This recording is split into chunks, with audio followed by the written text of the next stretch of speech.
Buonasera a tutti e a tutte e benvenuti al Festival Collegamenti e benvenuti soprattutto a questo evento dedicato al cibo. Il titolo Pensare al cibo, devo dire che la prima cosa che mi ha fatto venire in mente questo titolo è stata la famosa frase di quel filosofo tedesco Feuerbach: siamo quello che mangiamo. E in realtà in effetti il cibo è importante perché ci mantiene in vita, ci mantiene in buona salute, ma il cibo è anche estremamente importante perché attraverso il cibo costruiamo la nostra identità individuale e anche collettiva. Attraverso il cibo raccontiamo la nostra storia, raccontiamo chi siamo sostanzialmente.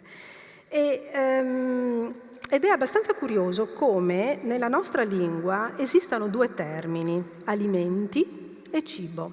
In altre lingue non c'è questa distinzione. Alimento è quel qualcosa che fornisce nutrienti, quindi che ha una funzione fisiologica sul corpo umano. Quando invece parliamo di cibo parliamo di quel qualcosa che va oltre la funzione fisiologica, quindi una forma di nutrimento diverso da quello classico.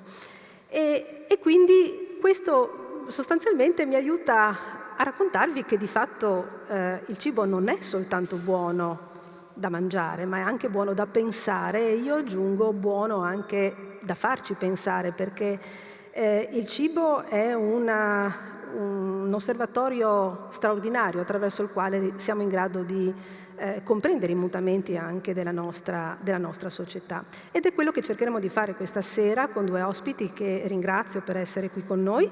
Uno è un amico, è una persona che a molti all'Università di Udine conoscono, che è il professor Nicola Gasbarro, già docente di antropologia presso il nostro Ateneo e che è anche attualmente presidente del comitato scientifico del premio Terzani.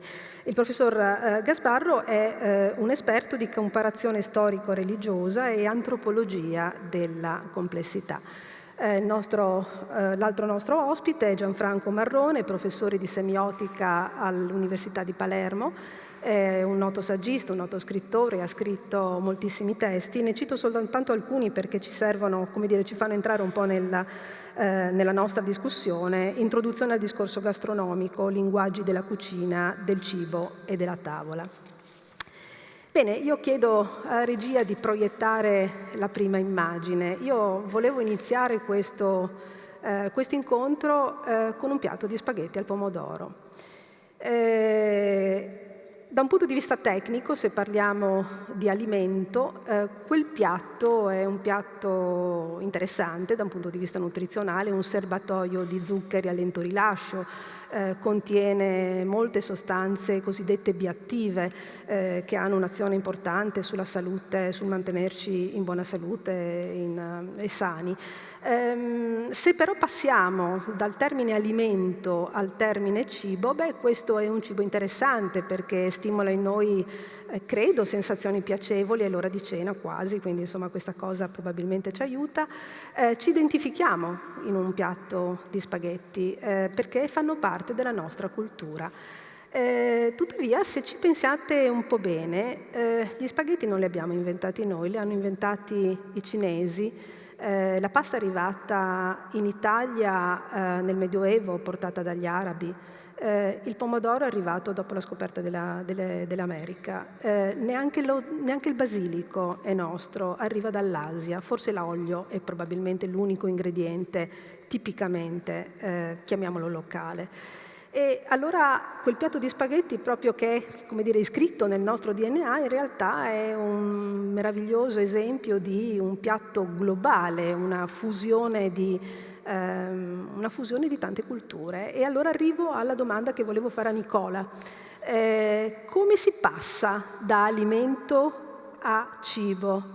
Da come si passa sostanzialmente dall'idea di arrivare dalla natura, dalle materie prime alla cultura di un certo piatto, di una certa pietanza. Bisogna mettere due presupposti. Il primo è che gli uomini sono, rispetto agli animali che pure si alimentano, sono dipendenti dagli altri nell'alimentazione. il che vuol dire che l'uomo da solo non riesce a soddisfare le sue esigenze e quindi per poterle soddisfare ha bisogno della cooperazione con gli altri.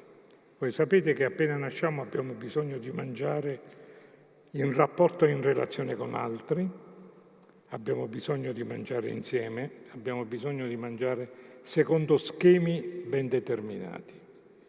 Ecco, la prima considerazione da fare allora è che l'uomo è, come dire, naturalmente predisposto alla comunicazione sociale, poi il semiologo lo spiegherà molto meglio di me, anche per le sue esigenze più immediate. E quali sono le esigenze più immediate che richiedono, Lévi-Strauss direbbe, richiedono un elemento di comunicazione? Beh, le esigenze sono quelle di vivere e di sopravvivere, cioè mangiare e autoriprodursi. Le società hanno bisogno di autoriproduzione e quindi hanno bisogno di regolare i rapporti tra i sessi e di regolare i rapporti con i beni naturali per soddisfare l'esigenza del vivere e per soddisfare l'esigenza del sopravvivere. Questo è il motivo per cui fin dalla Bibbia sessualità e alimentazione sono legate tra loro. Lévi-Strauss direbbe che lo scambio delle donne, lo scambio dei beni alimentari sono connaturali alla struttura sociale, cioè senza questi scambi non ci sarebbe società e senza questi scambi, senza società non ci sarebbe né, come dire, sopravvivenza dell'uomo singolo né sopravvivenza del gruppo. Quindi è una struttura in cui è la natura che chiede alla cultura di intervenire per continuare ad essere natura. È come se la cultura chiedesse alla natura di dargli gli stimoli per procedere alle relazioni sociali e alle relazioni dell'immaginario. Questo è il primo presupposto. Il secondo presupposto, non vorrei rompere qui un tabù rispetto al quale noi siamo abituati a pensare in maniera estemporanea. Il presupposto da cui bisogna allontanarsi per capire questo passaggio è il bisogno, soddisfazione del bisogno, scambio come esigenza successiva alla soddisfazione del bisogno. Ecco, questa è un'equivalenza che l'economia ne ha fatto il presupposto fondamentale della sua esistenza, ma che in verità a livello antropologico è falso. In tutte le culture non esiste un processo grazie al quale il bisogno richiede uno scambio e quindi poi successivamente uno scambio sociale e uno scambio simbolico, ma queste cose si intersecano tra di loro e interagiscono tra di loro. In ogni società, da quelli dei cacciatori fino alla nostra, è molto difficile distinguere l'alimentazione dal mangiare, no? È molto difficile distinguere, come dire, la produzione del cibo dallo scambio. Il cacciatore caccia per sé, ma caccia soprattutto per gli altri. Nelle società di caccia-raccolta i cacciatori di solito sono i maschi, le donne si dedicano alla raccolta, ma la raccolta è messa al servizio del gruppo e la caccia anche. Quindi vuol dire che c'è una produzione sociale del cibo e una produzione sociale dei beni che il cibo richiama.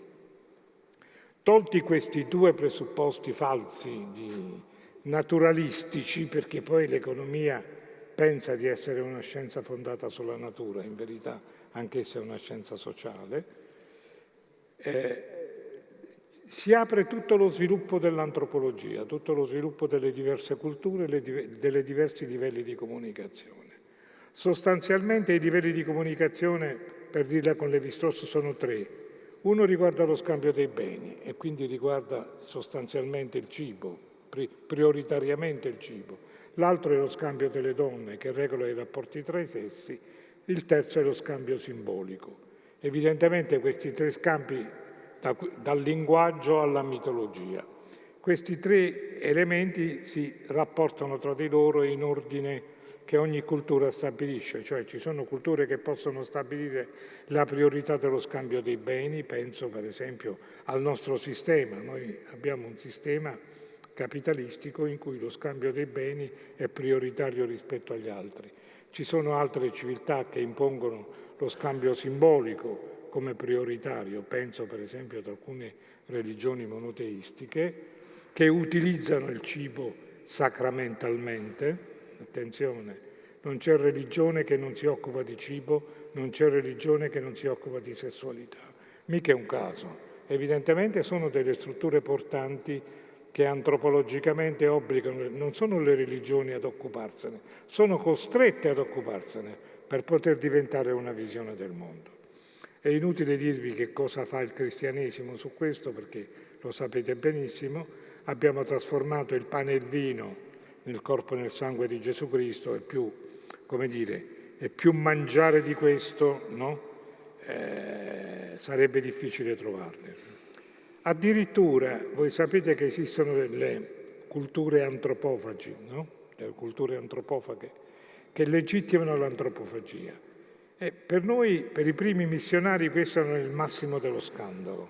Quando poi i missionari proponevano il mangiare Dio, evidentemente si allineavano su un clima che loro stessi avevano criticato. Come vedete, le culture organizzano l'alimentazione e la sessualità in modo molto, molto preciso e addirittura è da queste organizzazioni, e qui arrivo al terzo punto, da queste regole dipendono i miti di fondazione, quelle che oggi chiameremmo le narrazioni, no?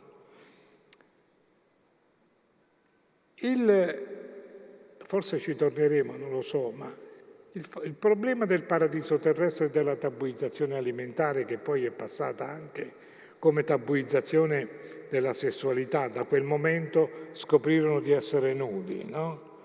Evidentemente tocca direttamente le regolamentazioni più importanti della vita. Un mondo, per essere tale, ha bisogno di regolare almeno il cibo e almeno la sessualità, se no si rimane nella natura. Per essere cultura è necessario regolamentare queste due cose. La tabuizzazione quindi è una conseguenza e una necessità della regolamentazione. Non è che Dio è stato cattivo quando ha imposto di non poter mangiare la mela, poi se n'era la mela era un'altra cosa, ma era importante. La tabuizzazione serve a regolamentare, non serve a proibire. Non esiste legge senza negazione di qualcosa. Anche noi a livello matrimoniale, che possiamo sposare chi ci pare, abbiamo la tabuizzazione che non possiamo sposare la sorella o i consanguinei. Altre culture si regolano in maniera diversa. La stessa cosa vale per il cibo. Per scambiare abbiamo bisogno di proibire, di qui per esempio, che ne so, la carne del venerdì, eccetera, eccetera. Ci sono una serie di regole alimentari che sono regole totalmente sociali. Non so quanti di voi hanno sentito parlare della cosiddetta sociobiologia, cioè ci sono stati alcuni antropologi che hanno riscoperto il valore, come dire, fisiologico del cibo e volevano attribuire a questo tutte le regole alimentari. Evidentemente è stato uno sforzo improvviso e inutile, perché si tornava ad un buono da mangiare senza essere buono da pensare. C'è stata tutta una polemica antropologica su questo, tra i materialisti, virgolette, e spiritualisti. Secondo me non erano né materialisti gli uni né gli spiritualisti gli altri, erano soltanto dei presupposti materiali o dei presupposti simbolici. Il vero problema dell'antropologia, e quindi anche dell'antropologia del cibo, è che siccome il cibo si pone appunto come elemento necessario per la vita, tocca regolamentarlo e una società per vivere ha bisogno di regolamentare gli strumenti prioritari della vita, della produzione e della riproduzione. Un ultimo elemento che riguarda proprio lo scambio simbolico del cibo è che voi sapete che lo scambio del cibo non è solo uno scambio economico. Ecco, questo bisogna dirlo subito. C'è stato un grande antropologo francese che ha scritto una cosa bellissima che si chiama Saggio sul dono, ed è Marcel Mauss, che tutti conoscono. Marcel Mauss sostiene che la modalità dell'economia capitalistica è uno dei tanti modi del dare e del ricevere, anzi, spesso è un dare senza ricevere, mentre le regole sociali sono spesso dotate di reciprocità che implicano il dare e il ricevere. Che dire, quando è che noi diamo e riceviamo contemporaneamente? Quando non applichiamo l'economia del mercato, ma applichiamo l'economia del dono. Pensate che tristezza a Natale senza lo scambio dei doni e soprattutto senza uno scambio di cibo che alimenta la nostra festa e segna il nostro calendario della vita. Grazie Nicola. E in questo percorso che Nicola ha iniziato a fare, volevo introdurre un altro aspetto che non è, diciamo, sembra apparentemente scollegato da quello che ha detto Nicola, ma poi vedremo che, diciamo, il filo si ricongiunge. E volevo portare il discorso sulla cottura dei cibi. Storicamente la scoperta del fuoco è stata, come dire, un elemento di discontinuità nella storia dell'essere umano, perché la cottura ha, come dire, l'uomo primitivo, l'essere umano primitivo, ha imparato a cuocere gli alimenti perché probabilmente li trovava molto più gradevoli da un punto di vista sensoriale. Quello che chiaramente non sapeva è che quegli alimenti erano anche più sicuri sotto il profilo igienico-sanitario e anche decisamente più digeribili. Tant'è che nel percorso storico i popoli che erano in grado di cuocere, di processare gli alimenti erano, come dire, dei popoli considerati più civili di quelli meno evoluti che evidentemente questa pratica non la conoscevano, perlomeno non la applicavano. Però in realtà da un punto di vista proprio dei significati la distinzione tra cotto e crudo si è riempita di significati molto particolari, molto diversi e questa è la domanda che voglio fare a Gianfranco. Innanzitutto capire del perché, diciamo, questa distinzione, questa contrapposizione tra cotto e crudo, che cosa sta a significare. L'altra domanda che volevo fare è anche, a me pare adesso che stiamo ritornando al crudo, dopo secoli di cotto. E allora la domanda che volevo fare è, sta cambiando qualcosa? Oppure questa simbologia, questa contrapposizione tra cotto e crudo sta cambiando di significato? Io vorrei innanzitutto ringraziare dell'invito. Mi fa molto piacere essere qui con voi oggi e vengo a Udine sempre con grandissimo piacere a incontrare colleghi dell'università e in generale persone che abitano questo luogo. Ci tenevo perché appunto sono tornato dopo alcuni mesi con grande piacere. Allora, cotto e crudo, io vorrei precisare alcune cose, cioè questi due termini, questa opposizione che tra l'altro è stato già citato, è il titolo di un libro di Lévi-Strauss che si chiama appunto Il crudo e il cotto, il primo dei suoi 4 libri sulle mitologie amerindie, è stato un po' equivocato, è stato, diciamo, un po' radicalizzato perché si è pensato in maniera abbastanza superficiale che Lévi-Strauss dicesse che il crudo è tutto ciò che ha a che fare con la natura e invece il cotto è tutto ciò che ha a che fare con la cultura. Bastava aprire il libro per vedere che dalla prima pagina lui dice che non è affatto così.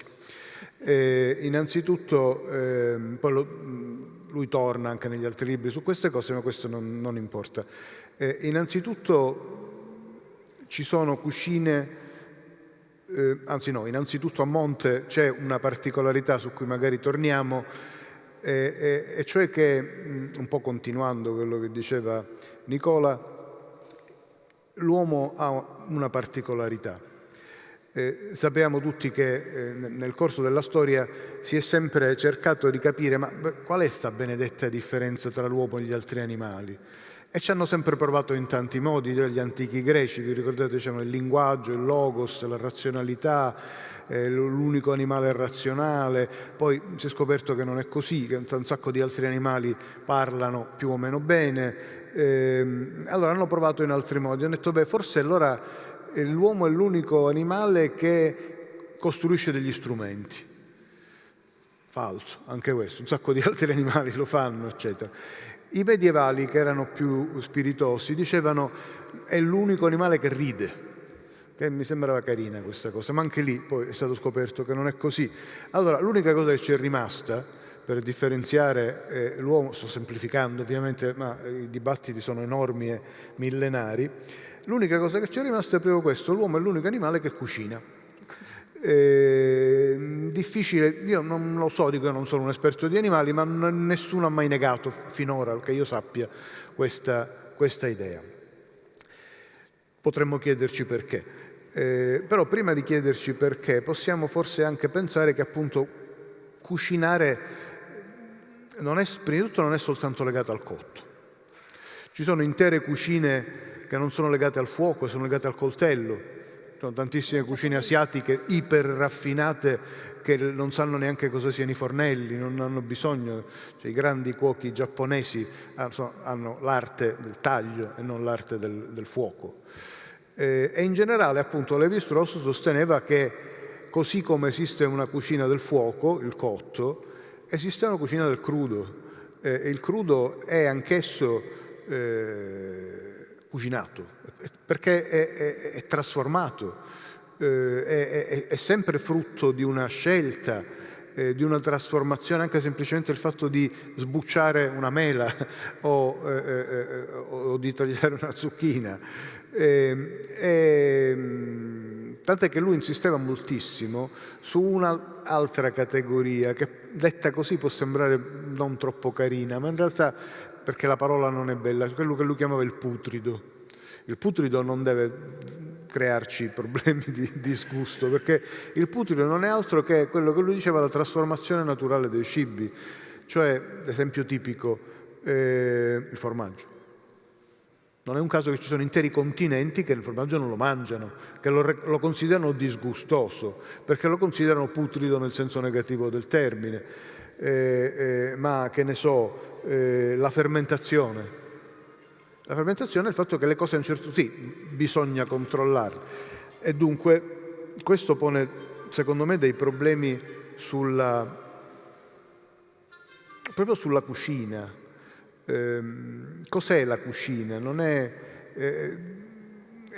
la classica domanda per cui, come dire, come il famoso tempo per Agostino. Tutti sappiamo cos'è il tempo, ma appena ci chiedono di definirlo non lo sappiamo fare. La cucina è un po' così, perché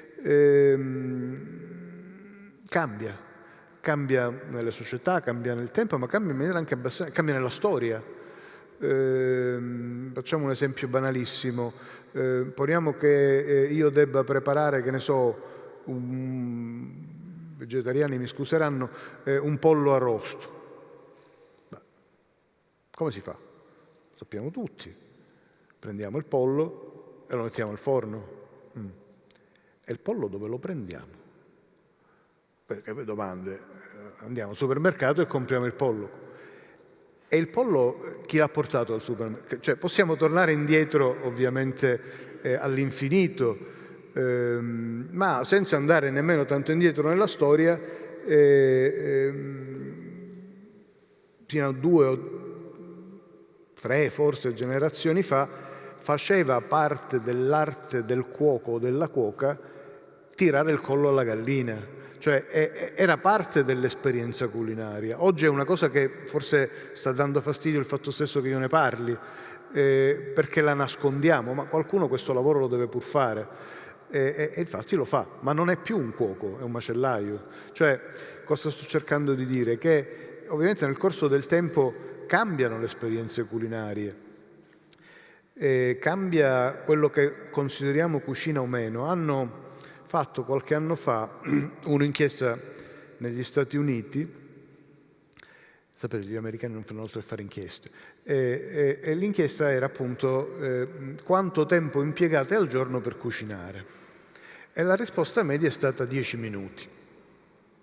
Se avessimo fatto la stessa domanda anche pochi decenni fa, anche da noi in Italia, in generale in Europa, ovviamente il tempo sarebbe stato altro. Allora la domanda successiva è: sì, ma in 10 minuti che cosa fate? E la risposta è stata: cosa facciamo? Prendiamo qualcosa dal surgelatore e lo mettiamo nel microonde. Nel giro di 10 minuti possiamo benissimo sederci a cenare davanti alla televisione. La cosa ha fatto scalpore, naturalmente. E ha fatto scalpore perché appunto ho detto: beh, allora nessuno cucina più. È lo stesso discorso della gallina di prima, cioè è cambiato il tempo, ma è cambiato in generale l'idea stessa di cucina. Allora, se vogliamo estremizzare, c'è un bellissimo libro che, se non avete già letto, vi consiglio, di Michael Pollan, questo grande giornalista, scrittore, insegna tra l'altro a Berkeley, quindi, che si chiama, in italiano si chiama Cotto, pubblicato da Adelphi, in cui lui appunto ha continuato questo ragionamento interessante, ha detto: ma allora forse potremmo anche dire che oggi cucinare non è più necessario. Cioè, sta succedendo qualcosa, ammettiamo, poi il Covid ha accelerato questa cosa ovviamente, cioè, il libro è scritto prima, lui dice la tanto vituperata industria alimentare, quella contro cui tutti ci scagliamo sempre, giustamente, secondo il mio modesto parere, ha creato, forse involontariamente, un fenomeno antropologico rilevantissimo, di cui forse ancora non si ha piena consapevolezza, anche perché non si è del tutto affermato, cioè non c'è più bisogno di cucinare, perché ci pensa l'industria. Beh, poi oggi ci sono i delivery, quindi noi potremmo in questo momento abolire dalle nostre case la stanza della cucina, la stanza dei fuochi, e potremmo vivere benissimo. Cioè, per la prima volta nella storia dell'uomo, cioè decine di migliaia di anni, non c'è più bisogno che qualcuno a un certo punto della giornata smetta di fare quello che sta facendo per dire: vado a preparare la cena, vado a cucinare, che sappiamo ha portato a gerarchie sociali, a differenze di genere e così via, e oggi non è più necessario. Oggi possiamo benissimo farne a meno. Quindi cosa significa questo? Che nessuno cucina più? No, paradossalmente è il contrario. Cuciniamo tutti, e poi l'abbiamo visto appunto col Covid, ma non cuciniamo per necessità, per bisogno, cuciniamo per divertimento. Non lo so, qui abbiamo un antropologo, a me pare una enorme rivoluzione antropologica, perché per la prima volta l'uomo è un animale che non cucina. O per meglio dire, c'è qualcuno che cucina per lui, o che in generale i cibi stanno pronti. E in ogni caso è cambiato completamente il modo di considerare la cucina, non è più una cosa necessaria, è diventata un piacere, ed è il motivo per cui oggi lo facciamo tutti. Sì, trovo che sia interessante questa lettura, anche se io credo che tra chi mangiava il crudo, cioè il prodotto diciamo non trasformato, diciamo così, diciamo a prescindere, no? E il prodotto cucinato, diciamo, hai fatto l'esempio del oggi in 10 minuti, o comunque diciamo in quell'analisi, diciamo, in 10 minuti si prepara un cibo. Negli anni 50 mediamente il tempo che la donna passava in cucina era intorno alle 4 ore, no? Allora, accanto a questi due estremi sostanzialmente è chiaro che se io oggi riesco a mettere un piatto in tavola in 10 minuti, evidentemente qualcuno ha cucinato per me. E allora da questo punto di vista forse sarebbe un pochino più corretto immaginare che quell'industria alimentare, che secondo me non è un killer, ha messo in tavola, ti consente di mettere in tavola in 10 minuti qualche cosa. E soprattutto da un punto di vista storico credo che sia anche importante ricordare che fino alla rivoluzione industriale non tutti mangiavano, cioè si poteva passare 3-4 ore in cucina, però in realtà pochi mangiavano, o non sempre tutti i giorni mangiavano. Con l'avvento, diciamo comunque, delle tecnologie che consentano di trasformare e conservare gli alimenti, arriva una specie di rivoluzione, cioè arrivano degli alimenti che si conservano a lungo, a prescindere dalle condizioni della natura, e quindi questo consente di mangiare più o meno tutti i giorni a basso costo, quindi la popolazione era in grado di mangiare sempre a prescindere, perché c'era comunque la possibilità di conservare per tempi lunghi degli alimenti che altrimenti non sarebbero stati consumabili. Quindi da questo punto di vista, ecco, trovo che credo sia semplicemente una questione di scelte. Io sabato a domenica mi metto in cucina, mi diverto, potrei tranquillamente mangiare un piatto, chiedere di farmelo portare con un delivery, non lo faccio perché mi piace, mi diverte, lo preparo per la mia famiglia. Durante la settimana probabilmente questo piacere evidentemente mi è negato perché non ho sufficientemente tempo. Però questi due aspetti sostanzialmente convivono e ci consentono oggi, proprio questa rivoluzione antropologica di cui tu parlavi, di poter cucinare non per necessità ma fondamentalmente per piacere. Io volevo tornare a Nicola invece per tornare su quello che era invece una cosa che tu avevi accennato. Ovviamente il cibo ha un sacco di significati di natura simbolica. Hai fatto già dei cenni sul fatto che gli alimenti hanno, attraverso gli alimenti abbiamo costruito nel tempo delle gerarchie sociali. E quindi mi piaceva che tu ci facessi un po' di esempi, un po' approfondissi un po' questo argomento, ma soprattutto volevo chiederti anche come, in che misura oggi, attraverso il cibo, possiamo includere o escludere o comunque costruire delle gerarchie sociali. Brutta domanda. Dunque, allora, cerchiamo di fare con esempi molto pratici. Buttiamola così. Il cibo per sua struttura comunica altre cose, evidentemente. Noi possiamo dire dimmi che cosa mangi e ti dirò chi sei, ma possiamo anche dire dimmi con chi mangi e ti dirò chi sei, dimmi quando mangi e ti dirò chi sei, eccetera, eccetera, eccetera. Che vuol dire? Vuol dire che questa esigenza naturale è talmente connessa con le strutture culturali che ad ogni connessione rivela significati imprevisti e imprevedibili. Penso che persino Dio sceglie con chi mangiare, beati gli invitati alla mensa del Signore. Bella discriminazione.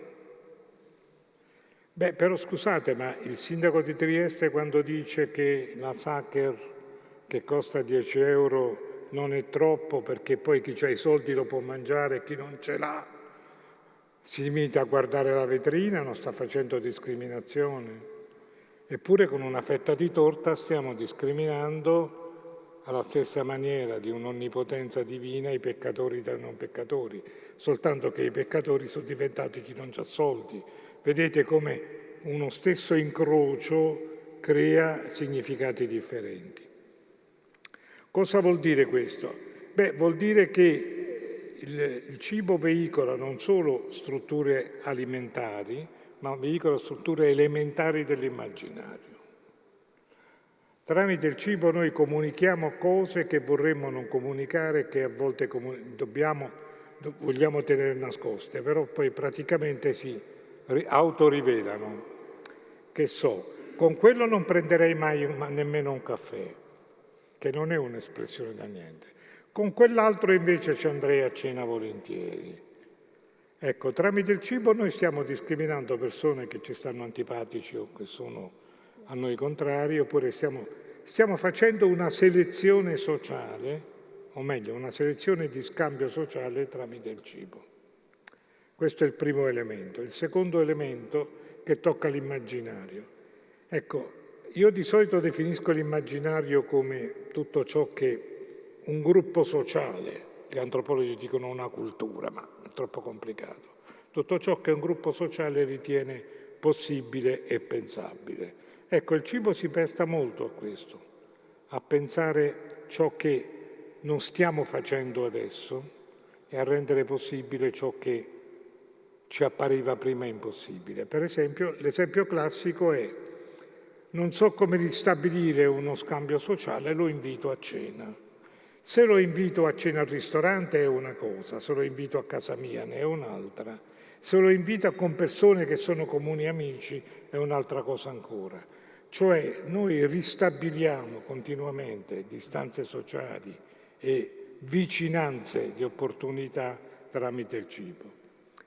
L'altro elemento che accomuna, come dicevo prima, il cibo alla struttura del simbolico sono tutta la stratificazione dei gusti e dei sapori, che non sono come dire, dato dall'alimento in sé, ma è dato dallo scambio sociale che utilizza lo stesso alimento, perché una mela è sempre una mela, però può avere un sapore, può averne un'altra. Evidentemente dipende dalle situazioni in cui noi ci troviamo e dalle situazioni che non sono psicologiche, ma sono frutto di scambio sociale. Quindi i significati sono delle strutture permutabili continuamente, cioè si sovrappongono l'uno all'altro e creano, i semiologi dicono, dei metalinguaggi continuamente.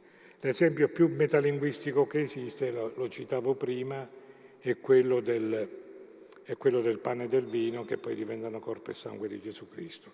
Ma sono veramente corpo e sangue di Gesù Cristo? Beh, qualcuno dice si tratta di transsignificazione, altri dicono beh, è una vera transustanziazione, cioè a seconda della fede noi abbiamo verso lo stesso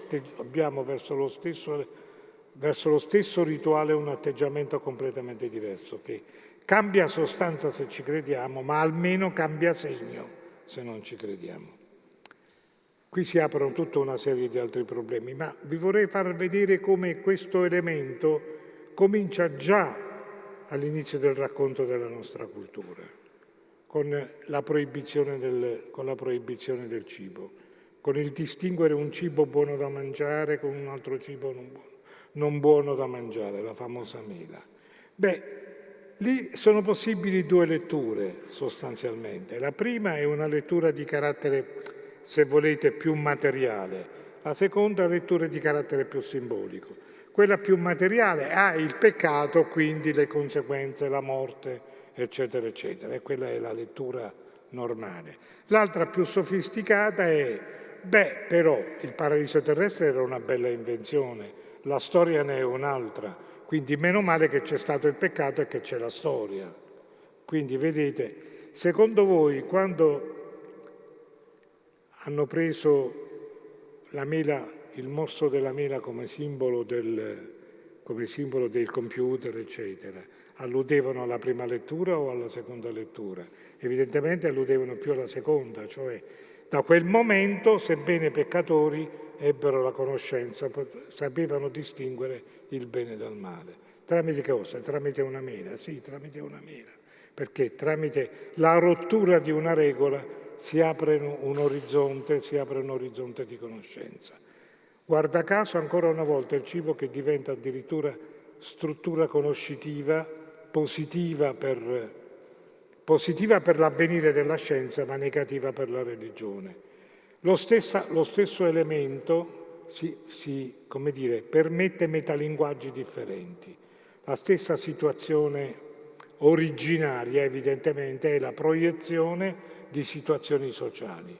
Evidentemente ci troviamo di fronte a dover continuamente inventare narrazioni. Ecco, questa è un'altra caratteristica del cibo e della sessualità, è che il piano del reale non è mai separabile dal piano del simbolico, il piano del simbolico si reinserisce nel reale. Questa è una cosa che tutti possono sperimentare quando fanno ricerca, perché come vai ad analizzare degli elementi simbolici, poi l'elemento materiale ti torna probabilmente come limite dell'immaginazione, ma nello stesso momento non come fondamento, ma come limite dell'immaginazione. Cioè tu non puoi andare ad immaginare oltre un certo limite, che questo ridiscute, se volete, il rapporto tra natura e cultura. La natura non è più il fondamento delle civiltà, ma diventa il limite dello sviluppo dell'immaginario delle civiltà.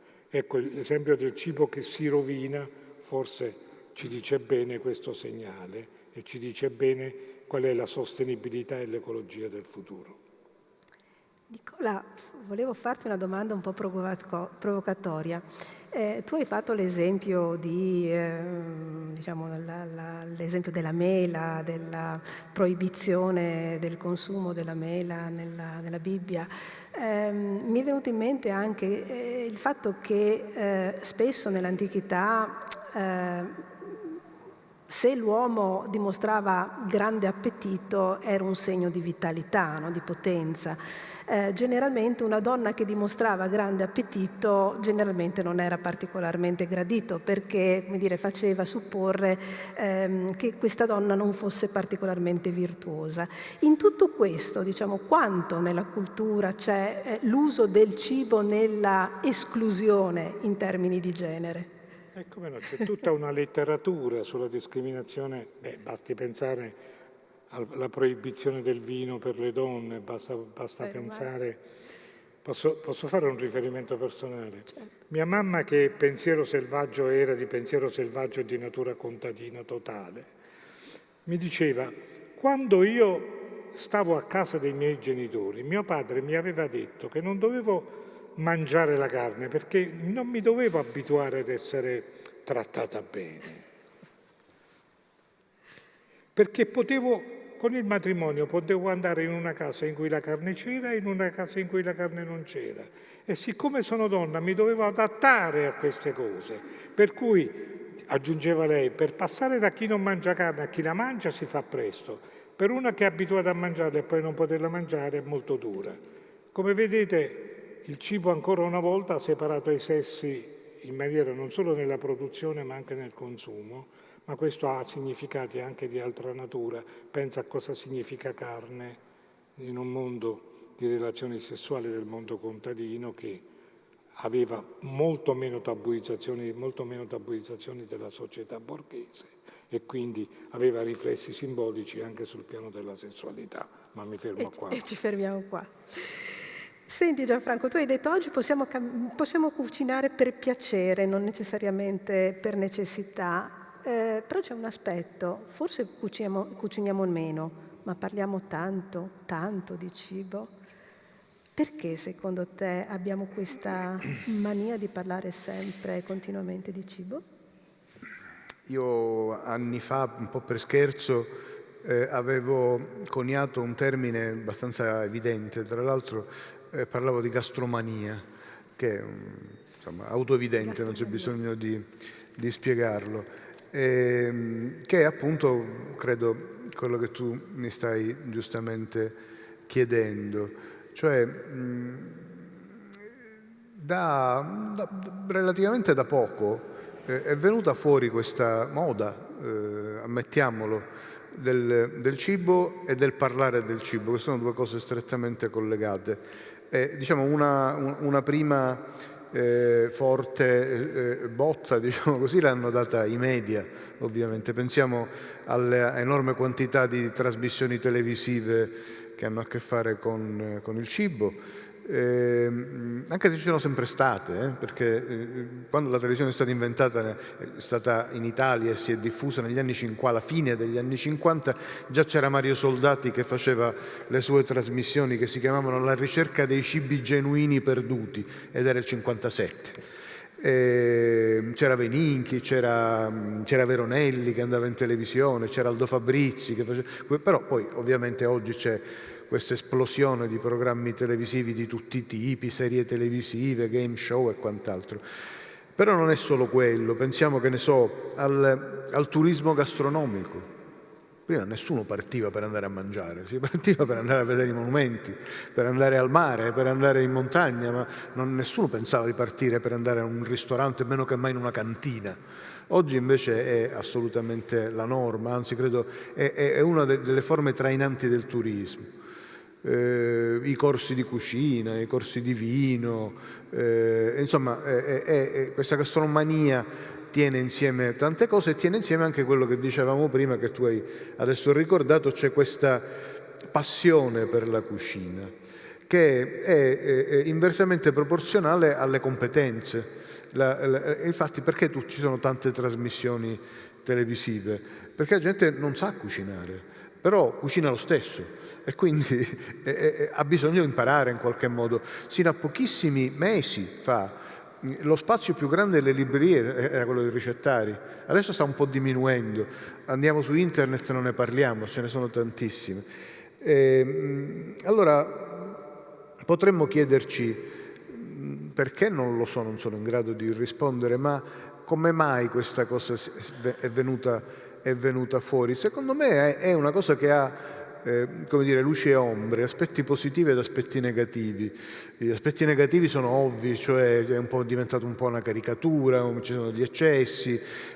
Avrete visto tutti quei video di Antonio Albanese che gira il calice di vino per un quarto d'ora e poi alla fine dice sì, rosso, lo posso. Insomma, quindi sono caricature, giustamente di queste cose ne sono state fatte tante. D'altro lato però bisogna ammettere che questa, chiamiamola gastromania per comodità,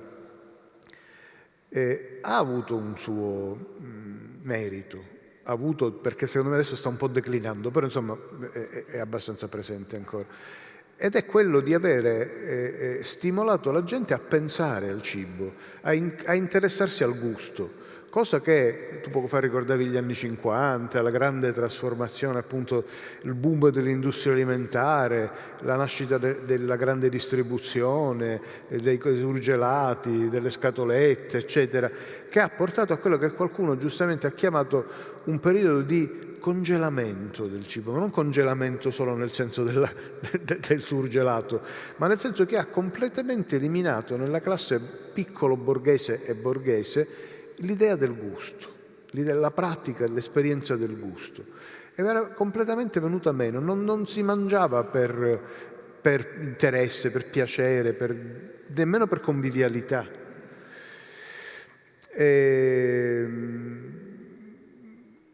Quando uno come Carlo Petrini, che li possiamo dire di tutti, ma sicuramente è stato un genio, ha preso la chiocciola e l'ha fatta diventare il simbolo di slow food, ha fatto una cosa geniale, perché ha preso il cibo che era contemporaneamente dei ricchi e dei poverissimi, dei contadini e dell'alta cucina, dell'escargot, bourguignon e la lumaca di Cherasco. Cioè, ha detto, guarda, questo, cioè, gli unici che adesso sanno mangiare sono quei pochi contadini che sono rimasti e l'alta cucina. Tutto quello che ci sta in mezzo, cioè il 90% della società, non sa mangiare. Quindi quello che lui ha fatto, ripeto, nel bene e nel male, ma non importa, ma sicuramente più nel bene che nel male, secondo me, è di stimolare l'interesse nei confronti del gusto. Perché il gusto, prima di tutto, non è soltanto alimentare, ovviamente. Il gusto è una forma di vita, è una distinzione, è una capacità di apprezzare le differenze, un saper vivere, diciamo così. E poi lo ha cercato, appunto, la gastromania è stata anche questo, cioè la riscoperta, ora ci vuole vari soldati, della genuinità che era sparita, che, ripeto, può essere anche pensata come una caricatura e sicuramente ha tuttora degli aspetti un po' ridicoli, ma sicuramente ha riportato questa attenzione per il fatto che siamo qui a parlarne in un'università.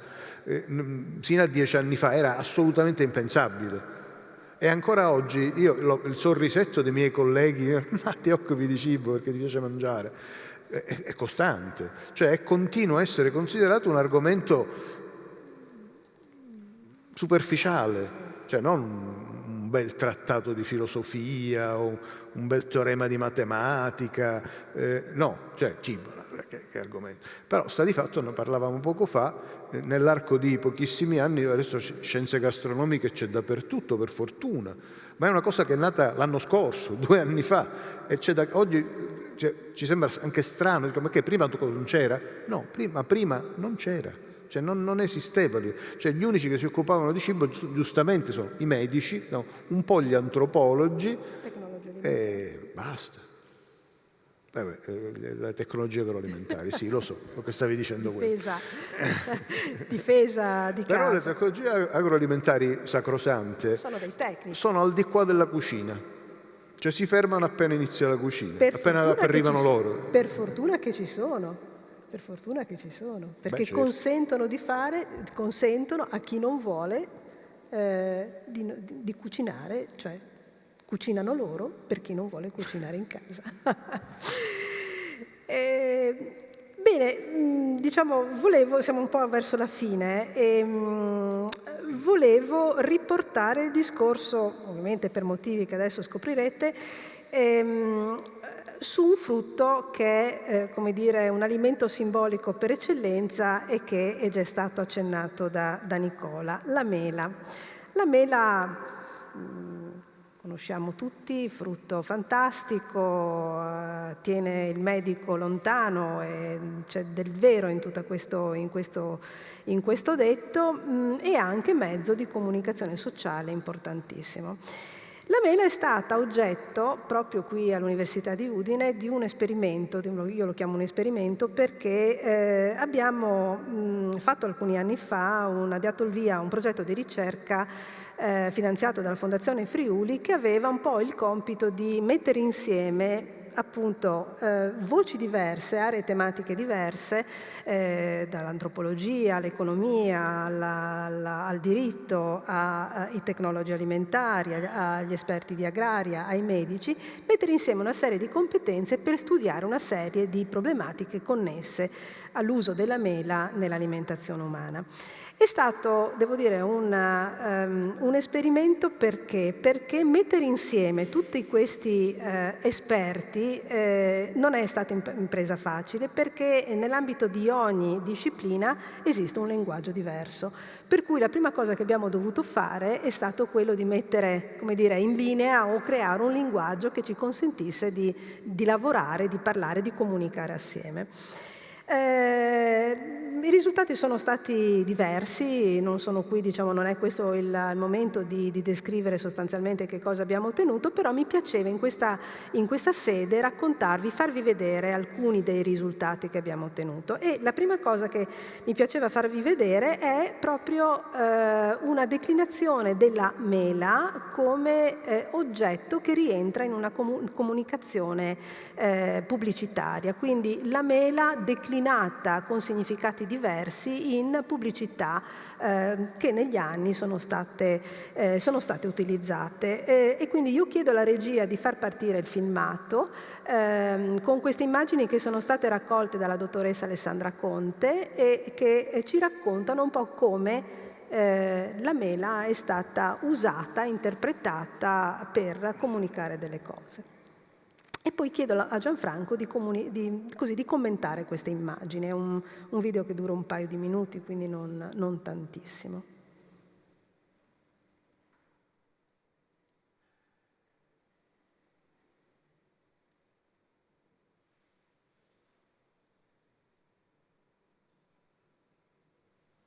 Quindi questo ci dice in quanti contesti la mela viene utilizzata.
Ecco qua. Che dici, Gianfranco? Ma si potrebbe fare un intero corso universitario su queste immagini, cosa che non vi preoccupate, non facciamo. Due cose mi vengono in mente. La prima è, avrete tutti notato come diciamo, la quantità di potenzialità, di virtualità simboliche di questo frutto è enorme, e la pubblicità, giustamente, i pubblicitari fanno questo, cioè colgono, non sono creativi, al contrario, sono come tentano di raccogliere quello che già c'è, e quindi c'è di tutto.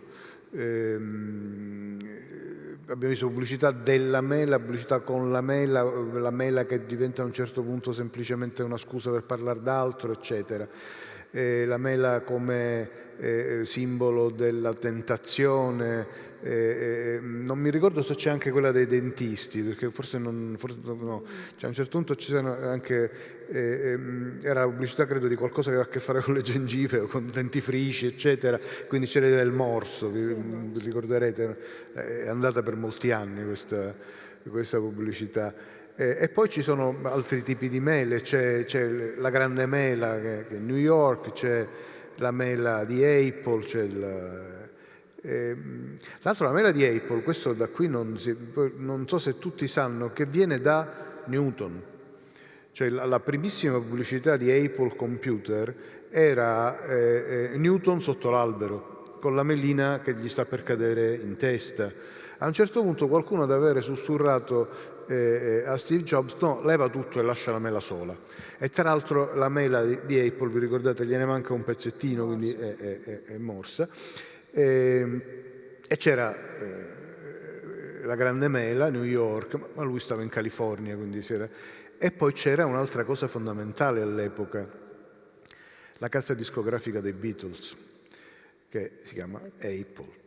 E lui ha messo tutto, l'ha rifatto. Quindi i simboli hanno questa grande capacità di essere di avere queste potenzialità significative di anche contraddittorie tra di loro, no? L'abbiamo visto, c'è il simbolo del risparmio, il simbolo della povertà, eccetera, e dall'altro lato il simbolo della lussuria e della tentazione.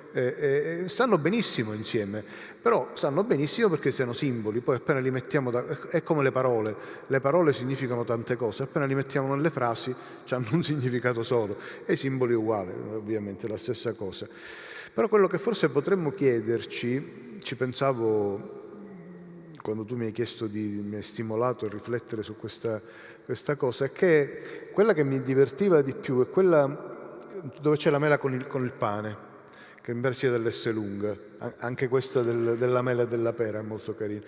Cioè, cos'è? Biancaneve 7 pani, mi pare. 7 pani, sì. E allora la mela e il pane, secondo me, hanno qualcosa in comune. Anche il pane è simbolo di qualsiasi cosa. Cioè, il pane è, da un lato, il segno della civiltà mediterranea, cioè, basti pensare a quanti decine di migliaia di anni ci hanno messo per fare un panino. Ci hanno dovuto studiare, lavorare, provare e riprovare per decine di migliaia di anni. Poi finalmente qualcuno ha fatto un forno, questo ha fatto un passo avanti, eccetera. Però il pane è sempre stato il simbolo, da un lato, del cibo per definizione, appunto, tant'è che la transustanziazione che è stata ricordata prima, e quindi il pane. Però è come sempre stato, come dire, il cibo base. Tant'è che Maria Antonietta dice: beh, dategli le brioche, meglio le brioche che il pane, no? E però contemporaneamente sono state il pane è sempre stato il simbolo della fame. Tant'è che Fourier, il grande Fourier, diceva: quando finalmente si realizzerà l'utopia socialista, pane non ce ne sarà più, perché il pane è il cibo dei poveri, quindi non ci sarà più bisogno di desiderare il cibo, dunque elimineremo il pane. La mela, secondo me, è un po' la stessa cosa, cioè è, come dire, il cibo base, e quindi può assumere tanti significati diversi, come il pane, proprio per questo, perché è il frutto per antonomasia. Tant'è che ha preso il posto lì nel paradiso terrestre. Prima, lo sai cosa ci stava prima della mela? L'albero del paradiso terrestre è il fico, con tutte le connotazioni sessuali che vi risparmio e che tutti conosciamo.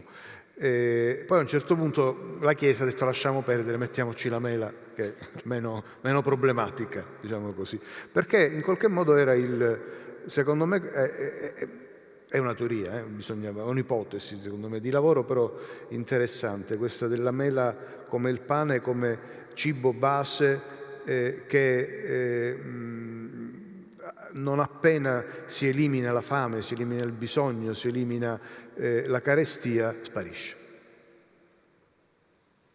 Come diceva appunto Fourier, pane nel socialismo non ce ne sarà, quello che chiamano il falasterio. Anche se, diciamo, tu l'hai ricordato, la mela è, come dire, un frutto, una materia prima, il pane è qualcosa di molto più... Certo. Quindi, come dire, è frutto di una... Da quel punto di vista, certo, non sono simboli uguali, è chiaro, il pane appunto è il simbolo della civiltà, ma anche la mela in qualche modo per altri motivi lo è diventato. Il fatto appunto che sia il simbolo del peccato e quindi la nascita della civiltà, cultura, non so come vogliamo chiamarla, della società, ecco, umana, un po' va in quella direzione.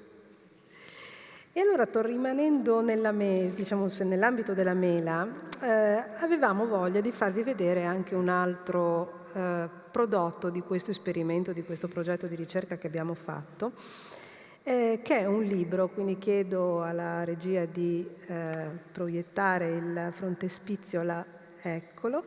È un libro che è stato edito da Forum, è appena nato, ed è anche questo, come vi dicevo, un esperimento interessante perché dal mio punto di vista è un esempio riuscito di come si mettono insieme le tre missioni dell'università. L'università ha la missione evidentemente di fare attività di ricerca, di formare i giovani e anche di comunicare i risultati dell'attività di ricerca. Ecco, questo è un libro di cui adesso chiedo a Nicola di parlare in maniera più diffusa. È un libro proprio che riassume in qualche modo queste tre missioni e le rinchiude in questo testo. Ci racconti un po' la storia di questo testo? Raccontare il libro è difficile, lo dico in termini molto semplici di esperienza. Noi eravamo partiti con il filmato che avete visto, dagli stereotipi del cibo, dagli stereotipi culturali della mela, dai messaggi che la mela trasmetteva. Poi c'era stata tutta la parte antropologica che vi risparmio sull'immaginario, e dovevamo tornare al reale. Allora abbiamo messo su un gruppo di studentesse molto brave, a cui io dedicherei veramente un applauso. Senza di loro qua riportate. Questo libro non esisterebbe.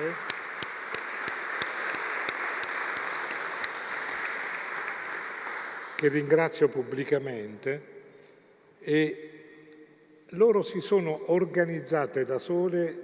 Io ho dato soltanto degli input, come dire, antropologici di ricerca di campo elementari, e hanno raccolto le ricette nei locali pubblici di Udine presso le famiglie udinesi, tant'è che c'è l'uso della mela nei ristoranti e l'uso della mela nella famiglia, anche con una vera e propria ricerca di campo. Per cui non si tratta di un libro di ricette, si tratta di un libro di ricette con elementi di alta scientificità, soprattutto con schede della professoressa Nicoli e della professoressa Vizzotto, e che racconta un'esperienza antropologica dell'Università di Udine in relazione con il territorio. Questo è il primo aspetto. Il secondo aspetto è che questo libro è un libro ibrido, frutto di saperi ibridi, di esperienze ibride e di, come dire, elaborazioni ibride, perché un aspetto che noi del cibo dimentichiamo: è vero che il cibo è, come dire, il passaggio dalla natura alla cultura, ma è anche il luogo in cui le culture si incontrano in maniera incredibile. Il professore è siciliano, quindi potrebbe raccontare la storia della Sicilia tramite i dolci della Sicilia, tramite i cibi spettacolari che quella terra offre. Cioè il cibo rappresenta la nostra storia e la nostra storia di interazione con gli altri. Ecco, questa è un'altra esperienza importantissima. Insomma, con questo libro abbiamo cercato di fare 3 operazioni. La prima, mettere in relazione l'università con il territorio. 2, mettere in relazione le discipline più svariate che si incontrano nel cibo. 3, mettere in relazione docenti e discenti in una ricerca comune. Credo che l'operazione sia riuscita, il fatto che questo libro venga pubblicato e diffuso nel territorio credo che sia un grande monito per l'ibridismo della conoscenza a cui Collegamenti è dedicato. Un'ultima osservazione che emerge da questo libro.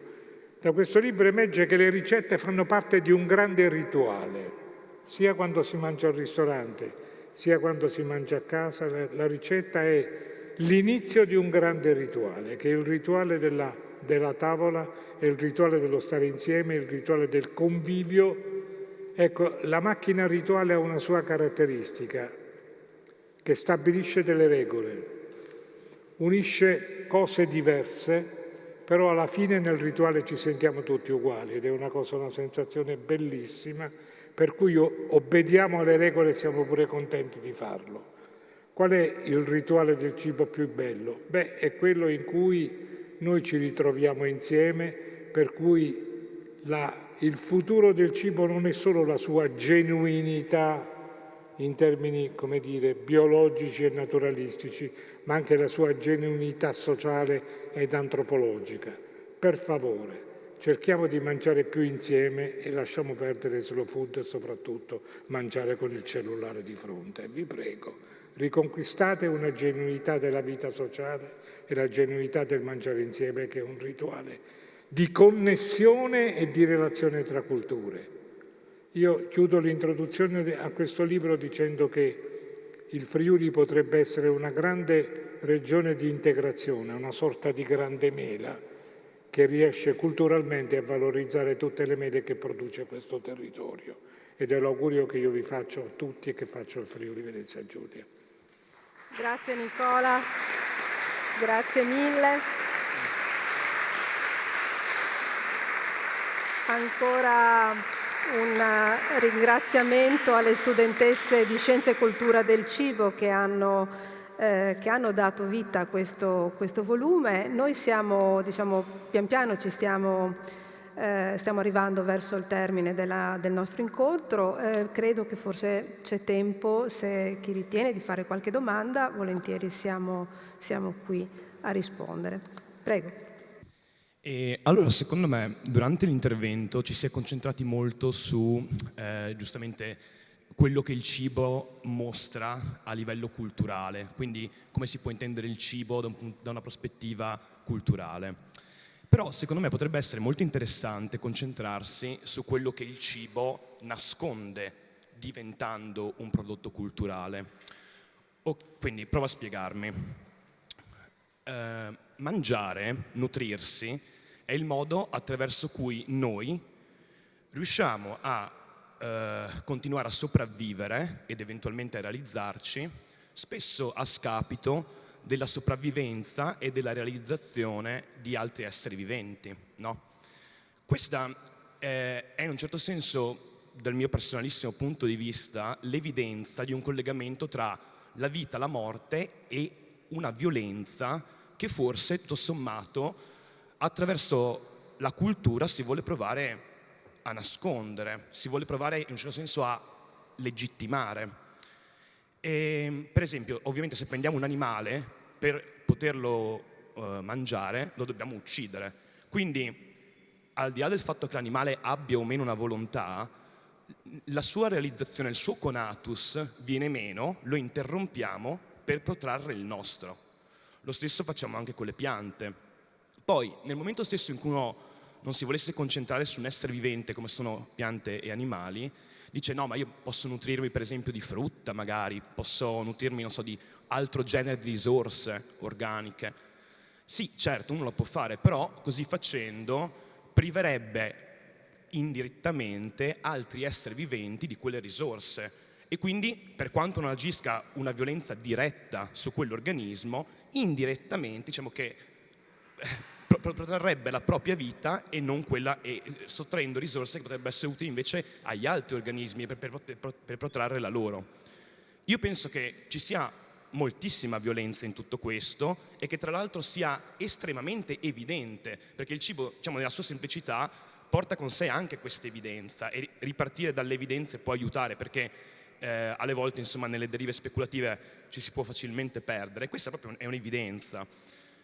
Ecco, quindi la domanda che voglio porre è: potrebbe essere che trasformare il cibo in un prodotto culturale sia molto utile per nascondere questo tipo di violenza? Tu guardi là quel lato, quindi hai chiamato lui. No. No, chi deve rispondere? Siccome guardava da questo lato. Io la chiedo scusa, ma forse col microfono forse la sentiamo. Sì, non volevo disturbare, ma era il discorso del ragazzo, ha detto una cosa molto interessante, per dire sulla violenza che c'è dietro il cibo. Se noi ad esempio scegliamo di consumare cibi vegetali, di origine vegetale, in realtà c'è tutto uno sfruttamento di persone, di territori dietro, quindi la violenza la vediamo. Volevo solo dire questo, che è evidente che dietro c'è una violenza e quindi appunto come la mettiamo, dove la mettiamo, insomma. Nicola, vuoi rispondere tu? Vogliamo rispondere un po' tutti insieme sulla Allora, base? due cose. Io penso che la tua domanda riguarda il pericolo dell'ecologia sostanzialmente, è una domanda che riguarda il futuro e che riguarda la fine della natura, la violenza sulla natura. Questo è un aspetto, indubbiamente, però attento, non tutte le società lo fanno. Ci sono delle società, per esempio, che, penso ai cacciatori, che quando vanno a caccia i cacciatori dell'orso, per esempio, vanno a caccia di orso, fanno tutti dei rituali particolari per dire che non stanno ammazzando, anzi dicono: caro orso, ti siamo venuti a trovare, tu adesso non ti arrabbiare, eccetera. Si chiama la cerimonia dell'orso proprio. Cosa vuol dire questo? Che c'è un rispetto ecologico che per il mondo dei cacciatori è molto importante, perché devono permettere la riproduzione. Cioè ci sono delle regole implicite nella struttura culturale che non permettono, se vuoi, l'alienazione totale e la fine della produttività e anche la fine. Secondo elemento, nella struttura cacciatoria è obbligatorio dividere la preda. Questo non è solo un elemento di convivio sociale, ma anche di limite naturale. Cioè c'è un'autoimposizione ecologica che spinge alla cooperazione sociale. Se invece il discorso riguarda se il cibo può portare anche alla morte, certo in eccesso sì, come potrebbe, penso, chi di voi ha visto La Grande Abbuffata si ricorderà, no, che l'eccesso alimentare può portare anche alla morte. Attenzione però, chi è che muore di cibo? C'è un proverbio, non so se in Friuli c'è, ma in Molise si dice: chi mangia da solo si strozza, no? Il che vuol dire che c'è un rapporto tra cibo e tra alimentazione eccessiva e morte che deve essere il limite della regolamentazione del cibo. Cioè oltre un certo limite non devi andare, quindi mangia, però mi raccomando, non solo nel convivio, io amo molto il convivio come si vede, ma attenzione che anche nel convivio devi essere moderato.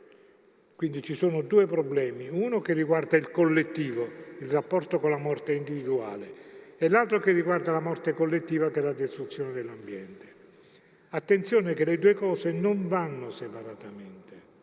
Io sono tra coloro che sono convinti che noi non salveremo il pianeta soltanto con l'ecologia, se non ripensiamo la distribuzione dei beni sul pianeta stesso. Cioè, come avete visto nel programma 2030, le due questioni sono unite: la fame nel mondo, altro problema grossissimo che tocca non solo l'economia ma anche tutto il sistema sociale. Due, il problema della genuinità. Ecco, queste due cose non possono mai essere separate perché richiamano i due aspetti, la morte individuale e la morte collettiva.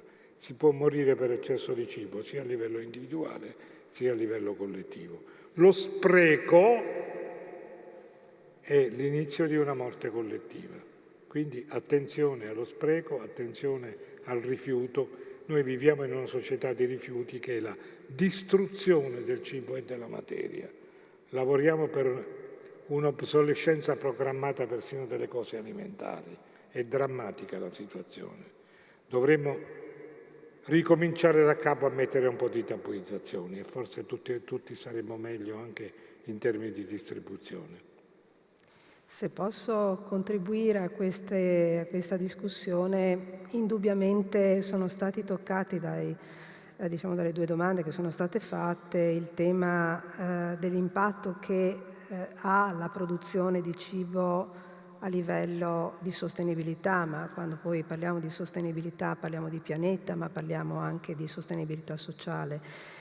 Non credo che questo, ovviamente non è, questi sono dei temi enormi, importantissimi e probabilmente un po' esulano evidentemente dall'obiettivo che era, di questo incontro.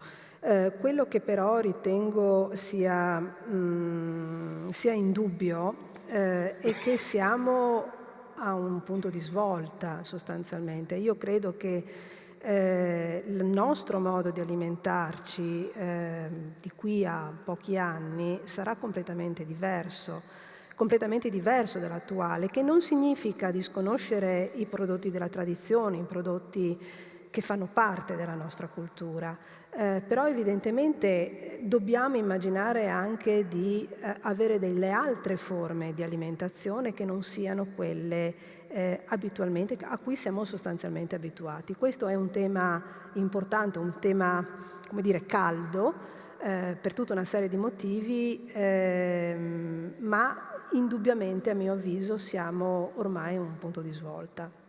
Penso che necessariamente dovrà cambiare il nostro modo di produrre, di trasformare, di conservare e di consumare gli alimenti.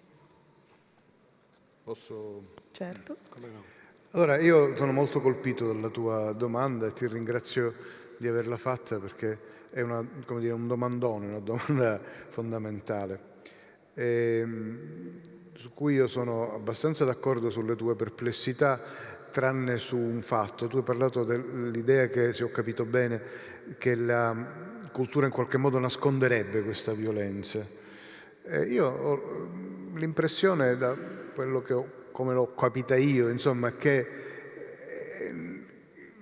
la specie umana, nelle sue straordinarie differenze tra cultura e cultura, se ha forse qualcosa di universale, forse, è proprio questo problema, cioè il problema della violenza necessaria legata alla cucina e al cibo.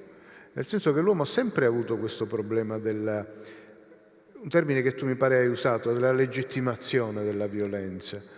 E si è sempre posto questo problema che ha risolto in vari modi, nel rituale innanzitutto, come è stato detto, che ha risolto col fatto che, come sappiamo, l'uomo in linea di principio è un essere onnivoro, ma in linea di fatto no.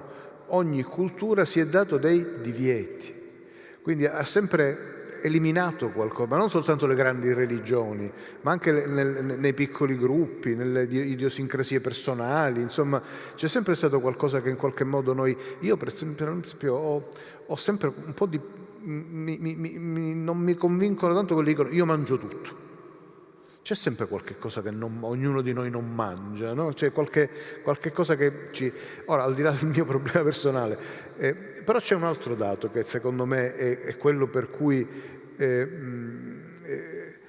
l'uomo si è sempre posto questo, come dicevo prima, il problema della giustificazione, non della giustificazione, della culturalizzazione della violenza, che non è un nascondimento, ma è il contrario, che è il rituale per eccellenza, cioè il sacrificio.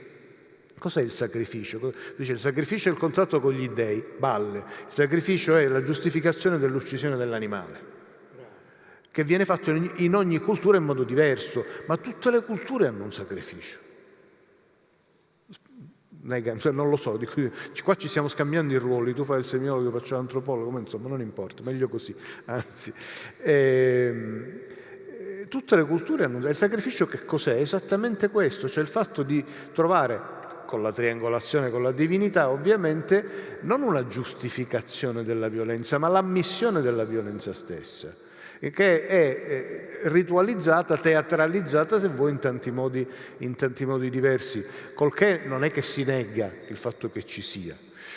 Nelle culture tradizionali, e anche lì il problema si è sempre posto, nelle culture tradizionali non si mangia l'animale che muore da sé, si mangia l'animale che viene ucciso. Se l'animale sta per morire, lo si ammazza prima di mangiarlo, se muore da sé non si mangia. Cioè è paradossale questa cosa, cioè la violenza ci deve essere. Ora, col che non sto dicendo che è giusto, poi ognuno di noi appunto ha le proprie, come dire, convinzioni etiche e il massimo rispetto su quelle, poi posso pure dire la mia, ma insomma perché poi ci spostiamo, ma dal punto di vista, come dire, della costruzione della socialità, eccetera, il problema della violenza è costitutivo, non è un nascondimento. Poi resta il problema appunto del cibo del futuro, cioè gli animali no, le piante no, cioè cosa resta? I cibi sintetici. Io che ahimè oramai ho la mia, mi ricordo quando ero bambino si diceva nel 2000 si mangeranno solo pillole. Io direi, per fortuna il 2000 l'abbiamo superato e mangiamo anche delle altre cose. Non lo so, poi cosa succederà dopo, ovviamente, non lo possiamo sapere. Non so se sono riuscito a risponderti. Da tecnico aggiungo una piccola cosa. La violenza è sinonimo di sicurezza igienico-sanitaria. Il collega ha fatto riferimento, non si mangia un animale morente, ma questa è un'esperienza che deriva proprio dall'evoluzione, da prove ed errori. Chi mangiava un animale morente moriva esso stesso. Cioè, quindi il problema è che se si mangia un animale perché è stato ucciso, quell'animale è sicuro da un punto di vista igienico-sanitario. Se si mangia un animale morente vuol dire che quell'animale probabilmente ha qualche patologia, ha qualche malattia che poi si trasmette all'uomo. E questo è, come dire, una lezione che l'uomo ha imparato con l'evoluzione e che alla fine poi è la base delle nostre pratiche alimentari. E comunque volevo lasciarvi anche con un'osservazione di natura provocatoria. Oggi parliamo molto di cibo sintetico, ed è una parola anche, come dire, sbagliata, perché in realtà forse dovremmo parlare di cibo forse coltivato, potremmo usare questo termine. Ma il formaggio, il salame, il vino, la birra, il pane di cui abbiamo parlato durante la serata, sono dei cibi sintetici perché in natura non esistono. E quindi a seconda, come dire, delle prospettive, quello che per oggi per noi è normale, che è la tradizione, il vino, la birra, il pane, anzi appunto alimenti di grandissima importanza e significato, in realtà quando sono nati erano tremendamente sintetici. Quindi è tutto relativo ed è tutto a seconda delle prospettive, cambia proprio di significato. Bene, siamo in chiusura, io vi ringrazio della vostra attenzione, della vostra pazienza e mi congedo e direi che forse è arrivato il momento non solo di pensare al cibo ma anche di mangiarlo perché l'orario è esattamente quello giusto. Buona serata e buon weekend.